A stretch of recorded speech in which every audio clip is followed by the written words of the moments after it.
पहिली बातमी आहे ती म्हणजे विधान परिषदेसंदर्भातली. अर्थातच विधान परिषदेच्या एकमेव जागेसाठी शिवसेना युबीटीकडून अंबादास दानवेंना उमेदवारी जाहीर करण्यात आली आहे. आज ते उमेदवारी अर्ज दाखल करणार आहेत. मात्र दानवेंच्या उमेदवारीवरून मवियात आता घमासान सुरू झालाय.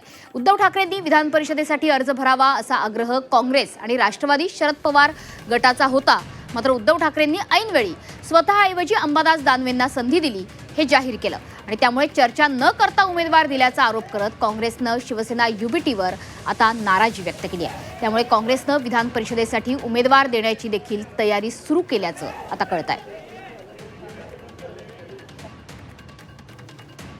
आग्रह होता की उद्धव ठाकरे यांनी परत विधान परिषदेमध्ये जावं. पक्षातले अनेक वरिष्ठ नेते असतील, त्याचबरोबर तुमचे मित्र पक्ष आहेत ज्यामध्ये राष्ट्रवादी काँग्रेस, शरद पवार गट, त्याचबरोबर काँग्रेस यांचं देखील मत होतं की उद्धव ठाकरे यांनी जावं.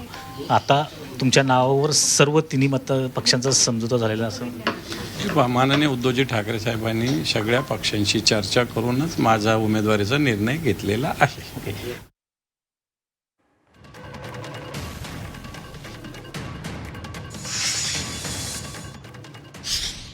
जे उमेदवारी जाहीर केली त्या संदर्भात आमच्याबरोबर कुठलीही चर्चा झालेली नाही. प्रदेशाध्यक्षांशी माझी चर्चा झाली. त्यांचा फोन होता. मी त्यांना विचारलं की तुमच्याबरोबर या नावासंदर्भात चर्चा झाली काय, तर ते सुद्धा म्हणाले की अशी चर्चा झालेली नाही. दिल्लीतल्या हायकमांडशी आमचंही बोलणं झालंय. जागा उद्धव ठाकरे साहेब निवृत्त झाले, त्यांचेही झाले काही लोक, पण राज्याचे माजी मुख्यमंत्री निवृत्त झाले. सगळ्यांचा आग्रह होता उद्धव साहेबांनीच लढावं.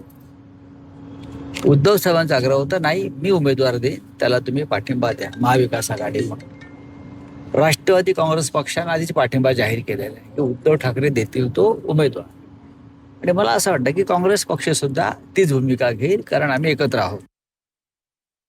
आमची भूमिका आहे की जर ही जागा शिवसेना लढवत असेल तर पुढच्या राज्यसभेची जागा काँग्रेसच्या कोट्यात मिळालीच पाहिजे. ही आमची आग्रही मागणी आहे आणि ते आम्ही सोडणार नाही.